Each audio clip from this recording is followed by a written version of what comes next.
Naroda sub registrar કચેરીમાં token કાંડના જે ખુલાસા થઈ રહ્યા છે તેમાં વધુ એક મોટો ખુલાસો થયો છે। એસીબીએ 2.5 લાખની લાંચ લેતા 4 લોકોને રંગે હાથ ઝડપ્યા હતા।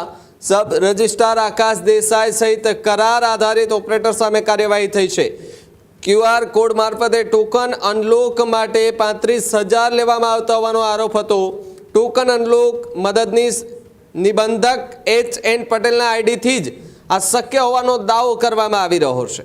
અમદાવાદમાં મોટા પાયે ટોકન કાંડ ચાલતું હોવાની પણ શક્યતા છે, જ્યારે 25,000થી લઈને 1.5 લાખ સુધીની ઉઘરાણી થતી હોવાનો પણ ખુલાસો છે।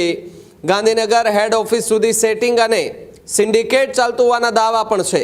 આઈટી શાખાના અધિકારીઓ અને સબ રજિસ્ટ્રારોની પણ સંડોવણી છે કે કેમ તે અંગે પણ તપાસ થવી ખૂબ જરૂરી છે। ત્યારે છેલ્લા 2 વર્ષના તમામ ટોકન કાંડ ડેટાની તપાસ કરવામાં આવે તો કરોડો રૂપિયાનો અહીંયાથી જે સેટિંગ થયું હોય તેવી વાત સામે આવી શકે એમ છે। કોલ ડિટેલ્સ, વોટ્સએપ ચેટ તથા મોટા રેકેટનો એક પર્દાફાશ જો તપાસ કરવામાં આવે તો સૌથી મોટા રેકેટનો પર્દાફાશ થાય તેવી પૂરેપૂરી શક્યતાઓ જે છે તે જોવા મળી રહી છે। ત્યારે થોડા દિવસ પહેલા જ આ ટોકન કાંડને લઈને સૌથી મોટા ખુલાસા થયા હતા।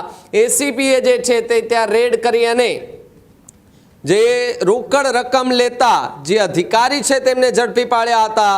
સબ રજિસ્ટ્રાર આકાશ દેસાઈ સહિત કરાર આધારિત ઓપરેટર કે તેમની સામે અત્યારે કાર્યવાહી જે છે તે કરાઈ રહી છે। ક્યુઆર કોડ મારફતે ટોકન અનલોક માટે 35,000 રૂપિયા લેવામાં આવતા હતા। વિચારો કે અહીંયા ટોકન અનલોક કરાવવા માટે 35,000 રૂપિયા લેવામાં આવતા હશે। અત્યાર સુધી કેટલા ટોકનો જે છે તે અહીંયા અનલોક થયા હશે, કેટલા લોકોએ ત્યાં પૈસા આપ્યા હશે, કેટલા પૈસા આપ્યા હશે।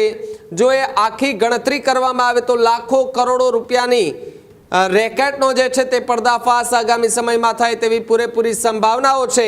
ત્યારે ગાંધીનગર હેડ ઓફિસ સુધી પણ સેટિંગ અને સિન્ડિકેટ ચાલતું હોવાનો દાવો કરાઈ રહ્યો છે અને આઈટી શાખાના અધિકારીઓ અને સબ રજિસ્ટ્રારની પણ સંડોવણી હોવાની વાત જે છે તે હાલ જોવા મળી રહી છે। ત્યારે છેલ્લા બે દિવસથી જે કાર્યવાહી થઈ રહી છે એને લઈને તો ચર્ચા છે જ, પરંતુ છેલ્લા 2 વર્ષના જો તમામ ટોકન કાંડના ડેટાની તપાસ થાય છે તો મોટા રેકેટનો પર્દાફાશ પણ થાય તેવી પૂરેપૂરી સંભાવનાઓ જે છે તે હાલ આખી આ ઘટનામાં જોવા મળી રહ્યા છે। ત્યારે જ ન્યૂઝરૂમ ગુજરાતની યુટ્યુબ ચેનલને સબસ્ક્રાઇબ કરો અને ઇન્સ્ટાગ્રામ અને ફેસબુક પર ફોલો કરો। અપડેટ રહો, સત્યની સાથે રહો।